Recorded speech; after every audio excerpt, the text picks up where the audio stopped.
as the crow flies on the Vance Crowe Podcast. Anna Lorena Fabrega, welcome to the podcast. Hi, Vance. Thank you. Thank you for having me. So you are in Panama right now, and you're a teacher. What in the world do you do? Actually, I'm a former teacher. So I am in Panama, and I moved here about 5 years ago. So I haven't lived here all my life. I was just born here and then moved when I was 15. And we can talk about that in a moment because I did have an atypical learning experience growing up. But now, after teaching for 5 years, I kind of like left the system. And when was this? Last June. And since then, I've been exploring different things in the alternative education space. And then coronavirus hit, and I was supposed to move to Miami right before Corona. So I'm just waiting for the airports back here in Panama to open up so I can move to Miami and then continue my journey in the alternative education space. So I'm no longer teaching in a school. So I have been a person that believes that education should change radically. And every time that I ever heard somebody talk about how differently they wanted to change education, it was usually they would take the classroom experience and try and pluck it up and drop it online. And it seemed like nonsense to me. And then I ran into your podcast or whatever it is that you do on Twitter. And I found myself spending probably 2 or 3 hours listening to the way that you interacted with the other person that you do this podcast with, and the way you think about education, I think actually has the potential to revolutionize the future. And so I was so delighted when you said you were willing to come on that I don't even know where to begin. How do you begin to explain to people this way you think about online education? Well, I'm flattered. Thank you, Vance.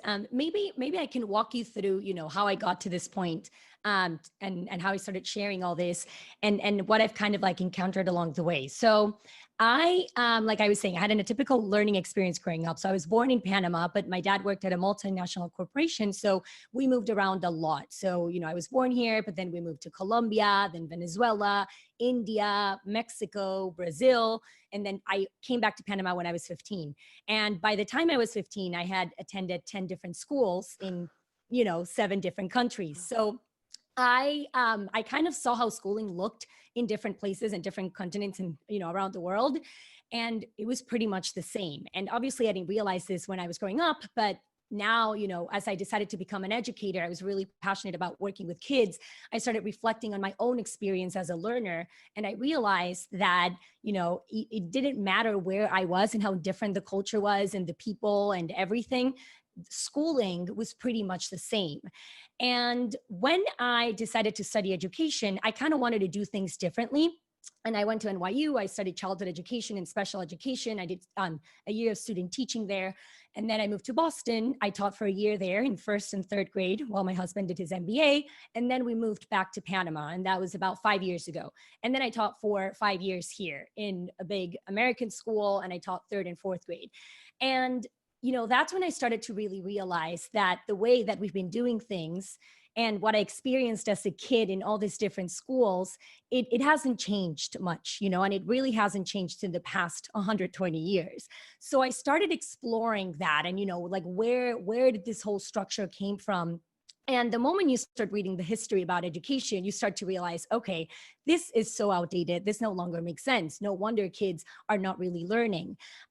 Because it doesn't really matter what you try to do in school, how good of a teacher you are. As long as you're within this structure, there's very little learning happening. There's very little retention in part of the students. So I couldn't help but notice this over and over again. And it didn't matter what I did and how much I tried to make it fun and relevant. They were not retaining the information. So it finally got to a point last year when I was like, okay, I no longer want to teach within this structure and my inability to transcend the system. I want to go out and I still want to be an educator. I still want to teach, but I want to find better ways to do it.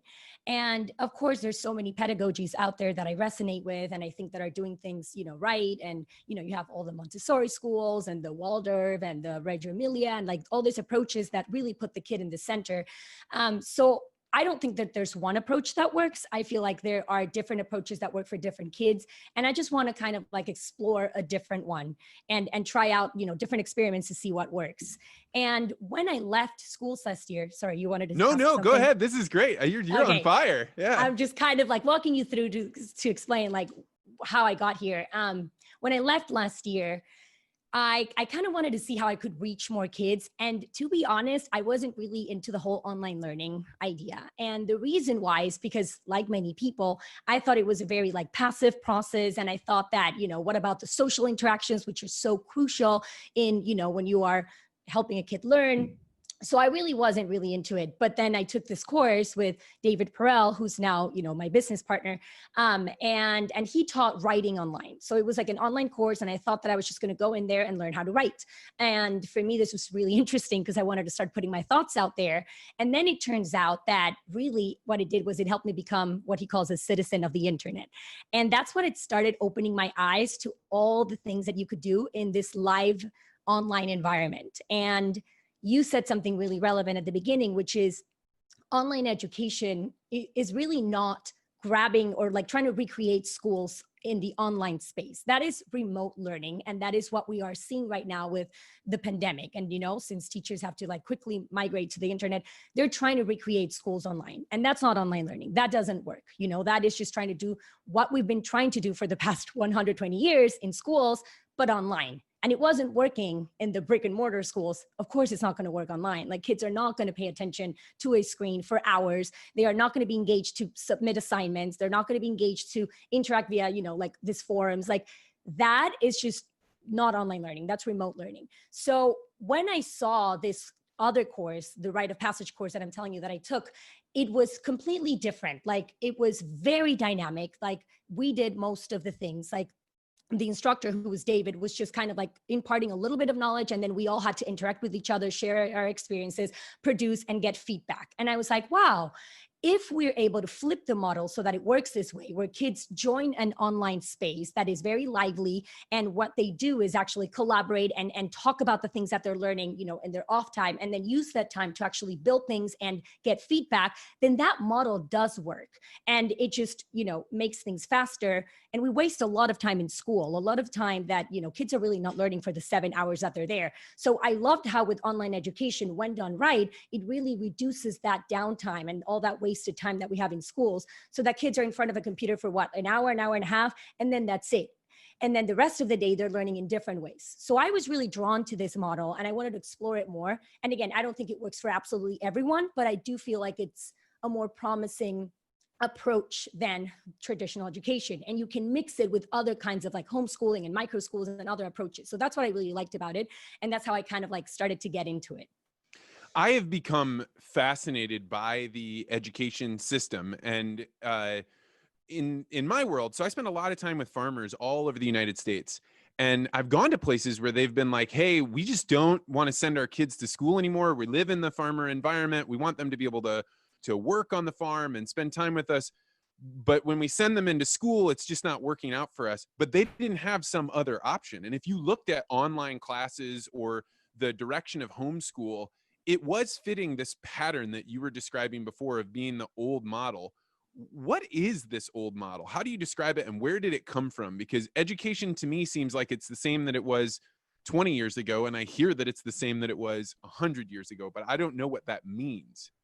Yeah. So I mean, I'm going to kind of like concise it, like the history in like probably like a minute. So I'm going to miss out a lot of things, but the general idea was that, way back in like in the 18th century, they needed to train younger generations for the military because there were all these wars between the nations, and they needed assembly line workers for the factories. It was the Industrial Revolution.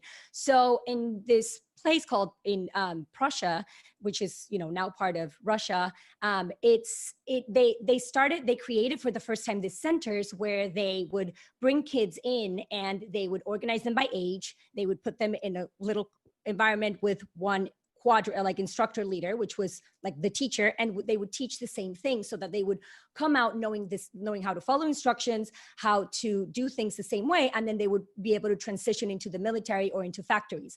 That model proved to work for that specific purpose. So other countries around the world and in the US, they started to say, hey, look at that model, let's go ahead and copy that. So they went to Prussia, they got trained in this model, and then that's how it started, to spread around the world, this idea of, unified schooling and compulsory schooling. So I'm just concising everything. This right? is great. I didn't know any of this. Okay. So then that's kind of how it started. And then, but if you think about it, before that, there was obviously a lot of learning going on, but it was very open-ended. And if you go back to the schools of Plato, I don't know if you say that, that's how you say it in English. Plato, yeah. Okay. I'm trying to translate. They were like open environments where people were learning through conversations, through, thinking and working in different, it was very open-ended. Or back when, in the farms, people would learn through, making and watching their parents, or they would learn through stories. So there was a lot of learning, and it was a lot more aligned to the natural way that we learn, right? Then when all this happened, that we needed assembly line workers in military and kids in the military, it became compulsory and it became mandatory, and very, kids had to follow instructions and this and that. And again, it worked back then, but then think about it, time went by, and we're here. And if you look back, how many industries have changed in the past 120 years? Most of the industries have changed because, we're constantly changing in this world.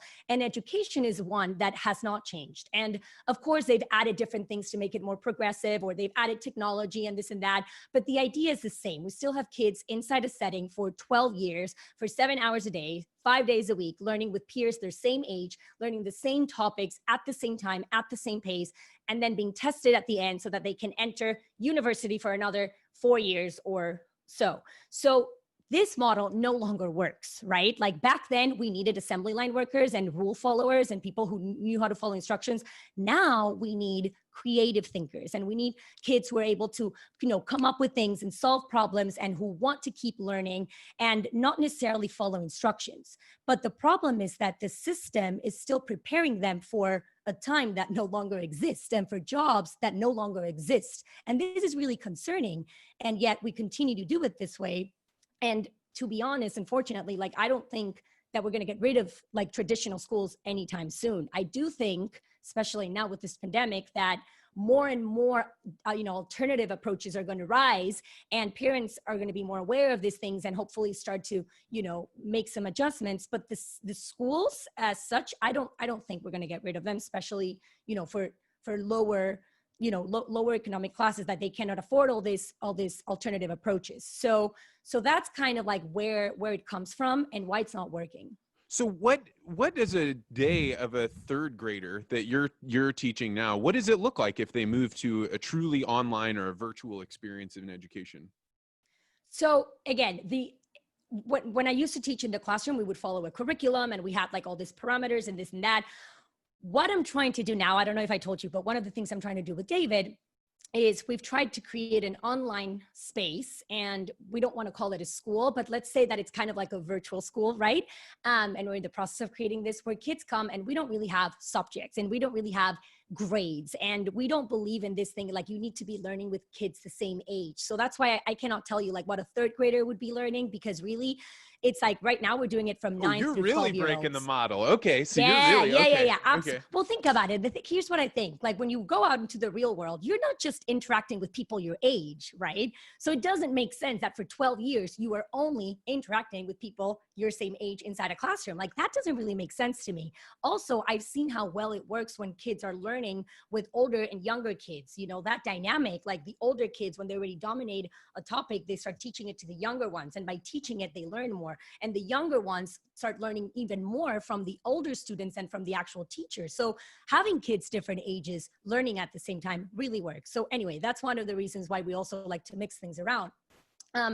But so in terms of what it looks like, we're trying to do it very differently. So kids come in, and we've created a program where we're kind of borrowing from this idea of learning through making and project-based approach to, learning and the design thinking process. So kids come in and they start to explore their interests and come up with a problem that they feel really passionate about. And it can be anything from, wanting to save street dogs to wanting to, they're interested in global warming. They're interested in coming up with alternative for kids not to use so much technology and they can play at home. Anyway, they come up with different problems that they're curious about, and then we help them explore their interest and come up with ideas to create something that solves that problem. And we ran a pilot that lasted a week. And it was really interesting because when the kids came in first, they were like just staring at me like, okay, what do I do? And I'm like, well, actually, I'm not going to tell you what to do. Like you tell me what you're interested in, what you want to do. And once they come up with a problem, okay, how are you going to solve this? Like, what do you need to do first? So they are not used to this, right? In school, in a third grade classroom, it looks like the teacher comes and she says, this is what we're learning today. Here's the objective. And, at the end, this is what I'm going to do to assess and to see if you learned. Here, it's like, okay, so you want to learn about that, or you want to create this. What do you need in order to be able to create that? Okay, you don't know about this. How can you research about that? Who can you talk to? Okay, you need feedback. I'm going to pair you up with this kid. And it becomes like, it's like we're giving back the learning and the power to the kids. And they're so confused at first. They're like, I'm not used to this. But then they start to realize, okay, and they're more engaged and they start to actually conduct and manage their own learning. And they end up coming up with things that are incredible in just 1 week. And I did very, very little. We like really take a stance where we step back and we let the kids do the learning and do the teaching. We're just there to facilitate. So it looks very different from what you would see in a classroom, a teacher teaching a group of third graders. The thing you said there that like really deeply speaks to me is you let them find a problem that they care about. I have always said and this is you're taking it a totally step further than I did, but I've always said, when you think, hey, I need to go to grad school because I'm not making enough money or whatever, people are like, okay, I want to go to school to get another job. And that's the problem that they're solving. And what I've always said is, unless you have a problem that you want to spend 2 years focused on figuring out how much do I need to learn in order to be able to solve this problem, don't go to graduate school, because the problem is what will make you search harder, study deeper, be learning things, as opposed to going and hoping somebody's going to spark your interest and then leading you down a path. And up until you said this right here, I'd never really considered about taking that model and pushing it down as far into the education system as you can. Yeah, well, what made me think about that was I keep seeing over and over again kids leaving 12th grade, and going, they have no idea what they want to do, like what they want to study in college. They have no idea what they're passionate about, because in school they rarely ask you like, hey, Vance, what do you really like? What's something you really enjoy? Let's explore that. What are you curious about? Let's dig into that. Or, what's something that you feel really passionate about? Like in school, there's no time for that. And it's not no one's fault. It's just because we have to follow a very extensive curriculum, and there's so many things that need to be done that the most important thing, which is trying to find out what you're good at and what you like, we don't really have a lot of time for that. So kids, I would see over and over again, kids leaving school without a desire to learn, because, and this is something that I really believe, like kids are wired to learn. Like when we're born, like we have this natural instinct to learn from everything. And we're like sponges soaking and to from bond this to and that. mentors, to bond to people that are doing things that you're like, I wish I knew how to do that. Exactly. And a big part of that is not even knowing what to admire. But if you stick kids in a room, for me, you stick somebody in a room with concrete walls and maybe a couple of windows off to the side, I have nothing to look up to. There's no way to orient myself up.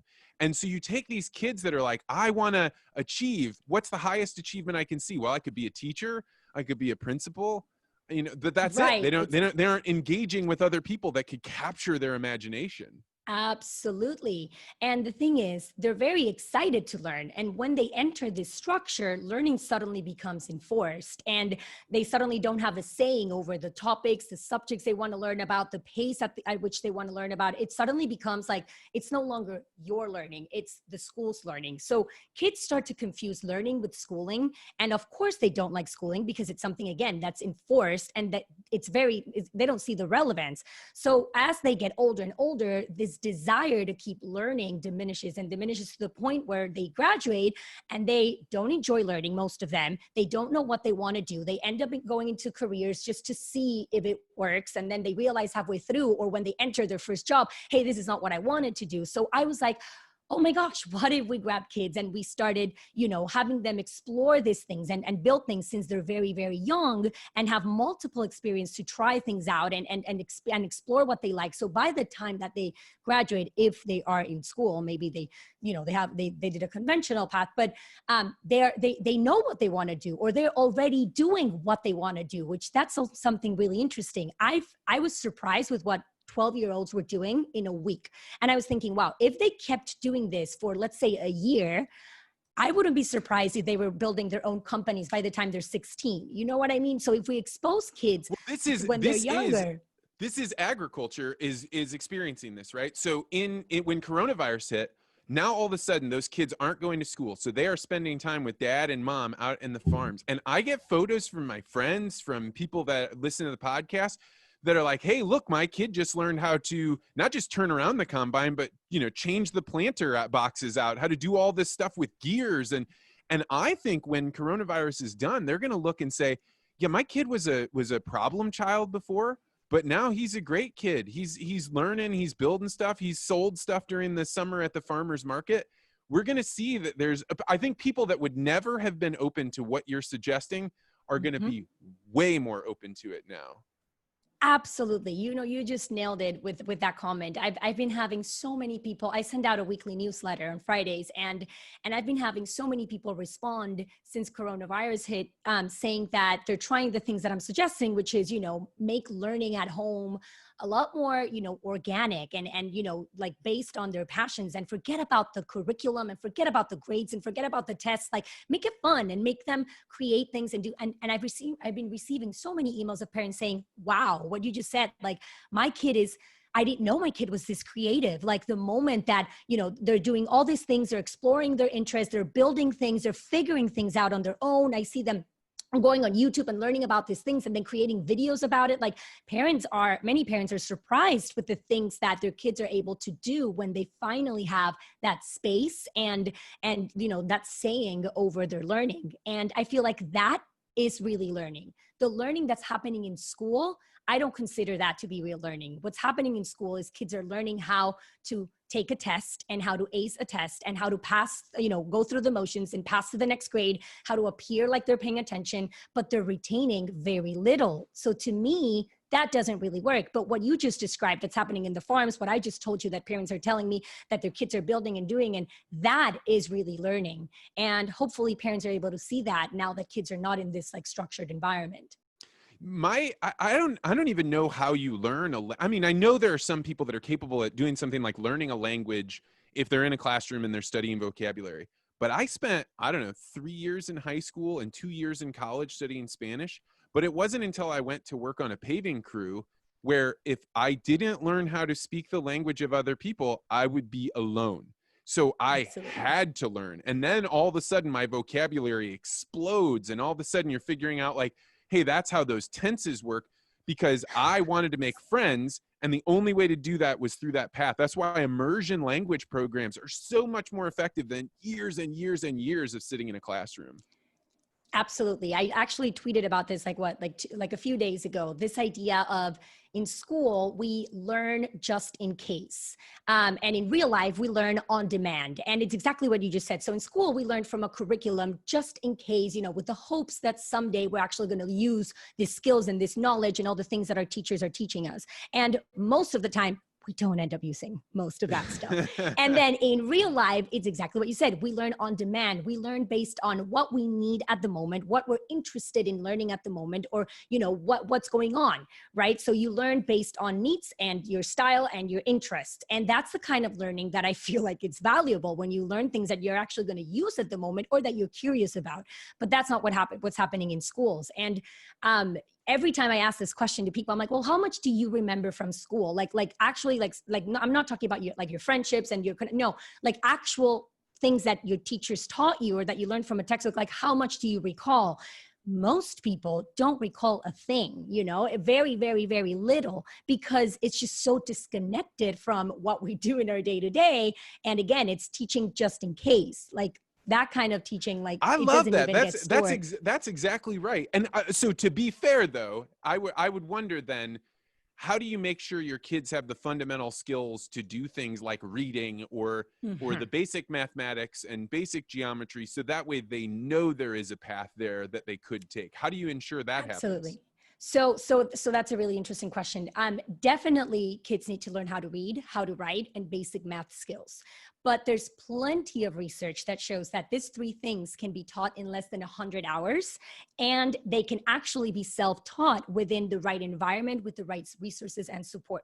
Now, I haven't seen it a kid being self-taught this, but I do know of examples like, for example, like Naval. I don't know if you know of Naval Ravikant. Oh yeah, Naval Ravikant. Yeah. So sure. yeah. So I'm a big fan of his work. And one of the things that he says that really like resonates with my views is that he learned how to read just by, when he was very, very young, just by having a bunch of books around him. And at first, like his mom or his teacher, that like they wouldn't tell him like, you need to read this, you need to read that. They would just let him read whatever he wanted. And he started reading things that he calls like junk food. Like he started reading like comics and like magazines and things that maybe, you know, an adult or a teacher would see it and they would be like, no, like you're not learning from that. But he was learning the habit of reading, and he was getting in love, you know, he was falling in love with reading, which is really what we want. And once you start reading for pleasure, then you automatically make that transition to reading things that are like the healthy foods and the things that are really like teaching you things, right? So schools, instead of forcing kids, you know, definitely like one thing that we need to teach is how to read. And then that teaches you like through reading, it's connected with writing, but it starts with like falling in love with reading and building that habit. And then you start to build up into all those like other skills. So definitely reading and writing is something that you need to teach. But the thing is, it can be taught by a parent. It can be taught by a kid, you know, being exposed to reading. And you don't need to be in a classroom for 7 hours a day, 5 days a week for 12 years to learn how to do that. And then math is more of a tricky one because, you know, you can, I mean, now with videos like Khan Academy, like they're for free and they do a really good job explaining all these things that a teacher explains in hours. Like you can just go in and see specifically what you want to learn. But also what I say to parents that ask me about this, they're like, okay, I can manage the reading and the writing at home. What about the math? Well, you can complement nowadays with all these amazing programs online. Like for example, there's OutSchool. I don't know if you've heard of them, but it's like a market share of like different classes, and they're really cool. They're like engaged, they're like aligned with kids' interests, and they have like all these random topics, but they teach you how to read, they teach you math, they teach you everything from, I think it's 3 years old all the way to like 18 years old, I think.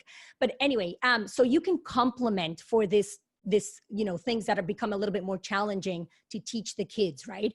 With this alternative things, but you don't need to learn all the other stuff the way they teach you in school, like science and social studies, like all those things, you can learn them today in a much more interesting way. And with the internet, like totally different. Like we don't need to be in that environment.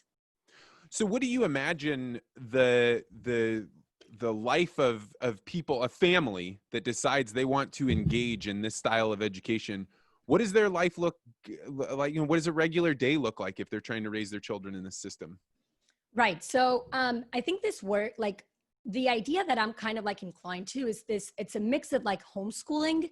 And I don't know if you've heard of microschools. I'm a big fan of microschools. So microschools are basically like homeschooling, but you grab a group of kids, let's say like 5-6 kids from the neighborhood or from around. I didn't know there was a word for this. I've been advocating for this for years. I think it works wonderfully. And there are many, many different like companies that are doing this. So I'll share some examples, but basically they either grab an educator, let's say me, or a parent that has the time and the devotion to actually teach a group of kids. And then they would meet just like they would meet in school, you know, every day, but not for 7 hours. They would do it like for a few hours a day. They would be in a cozy environment, in a nurturing home of one of their friends, and they would be learning different things. And the curriculums tend to be around the interest of the kid. And, you know, you have companies like Wonder Schools, which they provide these environments. They facilitate, you know, the advisor, and they help the parents set it up, and they make sure that the environment is set up correctly. They try to help you. What I also really like is that they see the people in your neighborhood. Oh, you have a Hispanic community. Okay, let's make the curriculum. Let's add Spanish to the curriculum and things like that. So it's really around the needs of the kids. And that way the kid is not alone, it's with a little group. So anyway, that's micro schools. And then there's actually regular homeschooling, which is taking off now, especially because so many parents are actually starting to work remotely.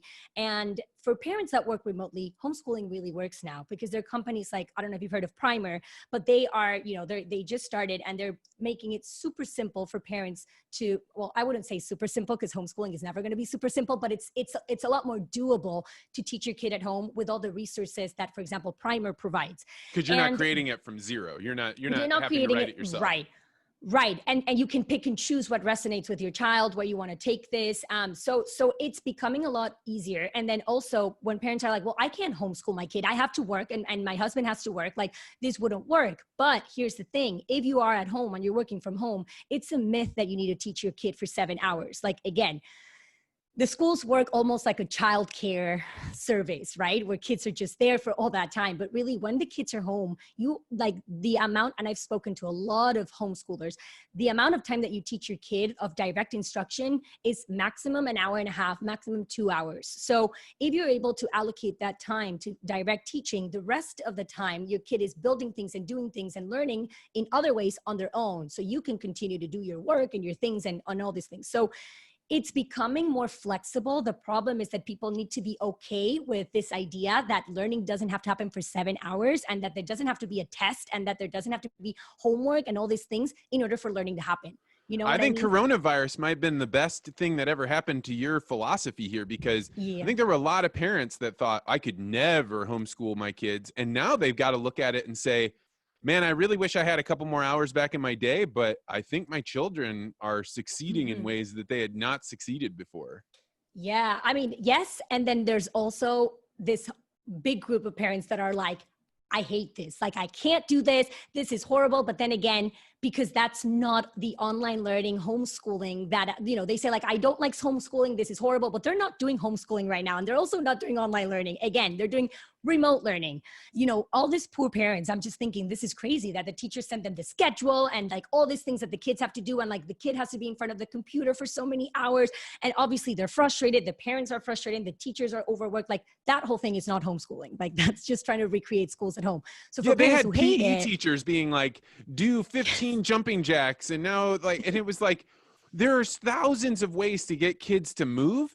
And none of them include like, now stand there, now do your 15 jumping jacks. And now we're going to jump up in the air 10 times. Like that actually strips out every ounce of fun and excitement out of athleticism. I was about to say, like, let's come up with another way to suck the fun out of now moving, you know, like it's crazy. So, okay. So you are filled with energy, right? What were you like as a kid? What were you, and what kind of student were you?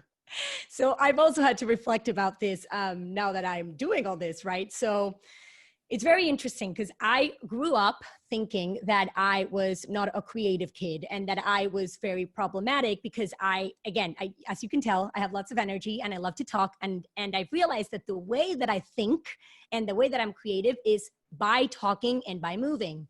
Two things that ironically you can't really do in school.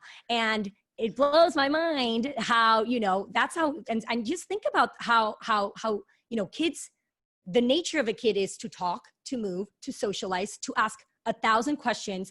And all these things are frowned upon in school, right? That kid that asks too many questions, it's like the teacher automatically is like, That kid that wants to move, it's like, okay, that kid has ADHD. The kid that can't stop talking, you're like, okay, parents, like what's wrong with your child? And that was me. Like, I would constantly get notes, you know, my parents would always get notes saying like, we don't know where to sit her anymore. Like she talks to herself, like da-da-da. And it was like, this is the way that I process things. So it was really hard for me. It was really hard for me. And I, you know, yeah, I was a headache. It's so funny because when I talk to my Panama teachers from high school, they're like, we can't believe you're an educator. You made our lives miserable because you wouldn't stop talking. So anyway, but I did well in school. Yeah. Sorry, you were gonna. Well, I mean, I was going to say the same thing. Like I was a straight up like B student. And it wasn't because like my intelligence level wasn't capable. It was that I had 1,000 other things that I wanted to do. And once I got out of school and I found mentors, my whole life was changed because I just started attaching. I would find somebody that I admired. Nobody taught me to do this. It's just an innate human response. I'd grab onto them. I'd follow them around. I'd see what they were doing that made them respected or respectable. And then I'd mimic it. And like in school, there is nothing to mimic other than the teacher. And I had teachers that I love that I still stay in touch with today, but they were stuck in a concrete block. They can't be inspirational in that way. Okay, so you just touched upon two things that I want to talk about. One is that's exactly right. The role of the educator has changed now. So before, the role of the teacher was to kind of like impart knowledge, right? And make sure that you were learning and you know, she's the founder of wisdom or he's the fountain of wisdom and you just have to absorb everything. Now, really, the role of the educator is to be, and you can't force learning. That's something that I've learned from my studies, from, you know, seeing kids and trying everything. Like you cannot force a kid to learn. You just can't. What you can do is inspire them to learn on their own. So the role of the teacher now is to serve as a, to inspire the kids and to make it entertaining and to make it, to make, like you were saying, become a mentor and for kids to say, wow, I really want to learn about that. That looks really interesting. She or he cares about what I care about. Let me dig into this. So the role has really changed from imparting knowledge to really being a source of inspiration, and then also providing the resources, the space, and the time for kids to explore and make mistakes, and you guide them. So that's really now the role of the teacher. And that is something that we don't see a lot in schools, but it's really, really effective. Like, it really works. So because like you said, that's the way that kids learn. That's the way that we adults learn. Like when you have you're inspired by someone. And once you're inspired, or once you get obsessed over something, you don't stop doing it. You keep coming back for more, right? And that's what learning should be. It should be something that makes you want to come out the next day and keep doing it on your own, right? So absolutely. And adults don't need that, right? When an adult finds like, hey, I need to find a way out of the job I'm in, I'm going to go start a business, right? You have to figure out those problems. And the people that you can tell are the most successful out in the regular world are the ones that don't wait for someone to tell them what to do or what success is. They look around and say, I see a problem, and now I'm going to go run around and try and figure this out. Absolutely. Because schools, what they're doing is they're conditioning kids to ask, to only work with instructions. So it's so interesting how you see kids in the classroom and you ask a question and they'll stay quiet because they know that eventually you'll give in and eventually you'll tell them the answer. Or you give them an open-ended Or the little blonde prompt. girl in front that's like, oh, please pick me. Please. That's too funny. Absolutely. But they're so used to following instructions. They don't know what to do when you don't give them instructions. And that's one of the things that we're trying to do in this creative online school that I'm telling you that I'm doing with David. Is like, what can kids do when you don't give them instructions? And again, at first they're confused because they're used to this, but after a few days, they start coming up with things that they would have never come up if we had given them, the parameters, the rubric, telling them like, this is your final product. What we need is to remove those instructions and let them work on their creative and thinking skills, right?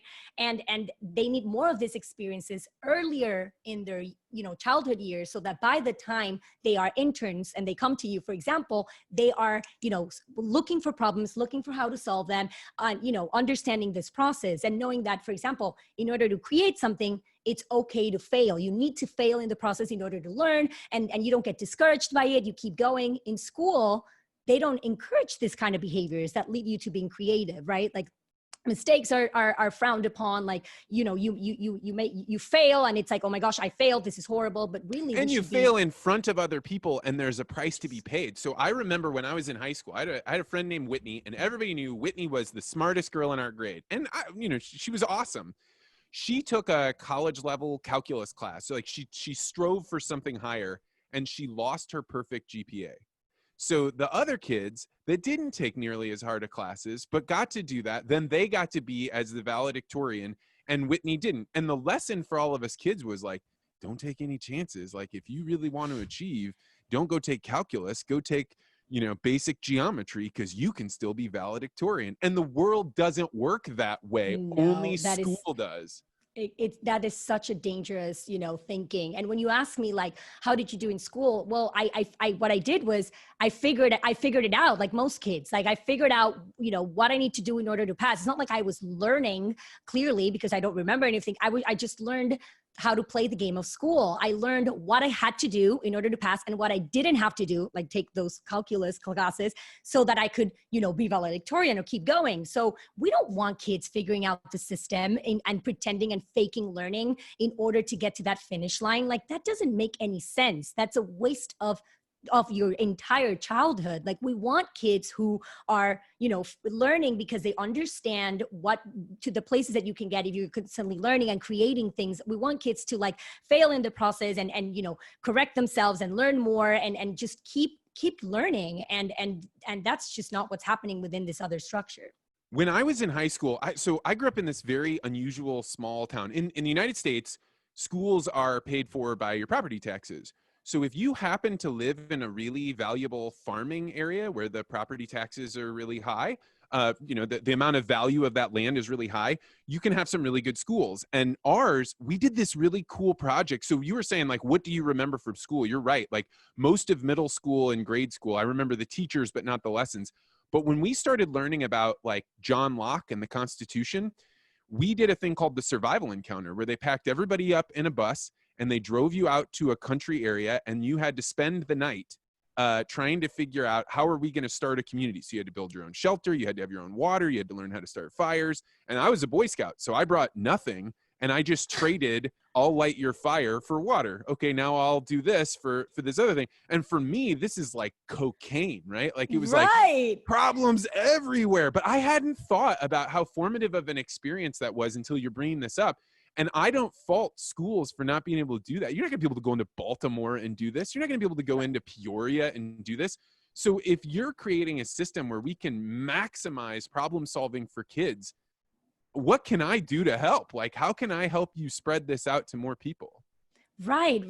Well, the example that you just gave me is that is experiential learning. That's the kind of learning that you remember. And that's the kind of learning that's valuable. Like, you're actually having to use what you've learned and apply it in order to survive, or in order to create something in the real world. Like, learning has to be more, about the real world, about what's going on. And that happens outside of the classroom, not inside of the classroom. So with all these things like homeschooling and this and online learning and this and that, the whole point is to reduce the amount of time that kids are stuck in these places, so that they have more time during the day to do this kind of things and go to this kind of places, like, that's the kind of learning that's really valuable and that's going to help you. So I just think that if we are able to see this and to understand that that's the kind of things that kids remember, then I feel like parents would want to, and educators would want to create more of these experiences. And it's way more simple than we think. It's following the kids' intuitions and watching them. You're in the situation where right now, this week, last week, and probably this next week coming up, all of these families are receiving packets, and they're anywhere from 7 to 70 pages long. And they're the school saying, we're going to try and bring your kids back, and we're going to do every other day, or in the morning and then not at night. And like, they're coming up with all these like crazy plans to be able to fulfill social distancing. And I think there are going to be a huge number of parents that just say, I'm not going to do this. I don't want to do a patchwork of like part school, part whatever. So if parents that are saying, hey, I'm finally open to doing something new, how would they enter into the world that you're talking about here? Well, the good thing is, I mean, I don't know if I keep coming across these things because I live and breathe this topic, but I've been seeing some really cool like programs and startups and teachers and educators and even parents that are realizing like, okay, it's time to do something different. And they're coming up with programs that are online, and they're based on the interests of the kid, and they're teaching kids like things that are actually valuable nowadays, like coding, or like how, entrepreneurial schools for kids and things like that. I feel like parents, a quick search on Google will bring up like all these different startups that are coming about with this new experiences for kids. So if I were a parent right now and you wanted to do something different, I would look and see which one resonates the most with your kid, and then enroll your kid in this experience and see how it plays off, and go in with the mentality of, how am I going to know if my kid is learning? Because many parents are like, well, I know my kid is learning if I see that A in the test. But we've already talked about how that means nothing. Like, you can have an A in a test, ace a test and learned nothing at all, which is usually what happens in school. You just figure out how to take the test and how to nail the test. So how do you know if your kid is learning in this like alternative experiences? Well, if the kid is excited, if the kid wants to come back the next day for more, if the kid is talking about this at home, if you see the kid when the class ends, like working on it or trying to figure things out, like, your kid is learning. It's as simple as that. Like, you don't need to be concerned like, oh, they're falling behind. They're falling behind on what? Like, on what? I'm just confused when people say that, like, oh my gosh, my kid hasn't been in school, they're falling behind. I'm like, in what? Like, they're not learning anything in school, like anything valuable, like use this time productively. So it's just a matter of being more open to seeing these experiences as, different, being more flexible, and try to see that there's so much learning going on these different things, right?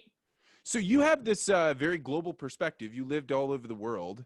What are you paying attention to right now? You're trying to get back into the United States. You're living on the coast of Panama, but you have this global worldview. So what do you pay attention to right now? We've been trying to move to Miami for a while because of my husband's job, but the visa took a little bit of longer than expected. And finally, when I got my visa, the pandemic started. So airports are closed here in Panama. We haven't been able to move. Once that opens, we are planning to move back to the States. And then, I mean, I don't really know what's going to happen now, if we're going to be able to travel, if not, but I mean, that's why I'm so interested in the online world. So really what I'm trying to do now is I'm really interested in this whole idea of using the internet to learn. And that's my main focus right now, how to create, a rich learning experience for kids that they are empowered, where they are creating things, putting them out there, using the internet to share and to connect with peers around the world.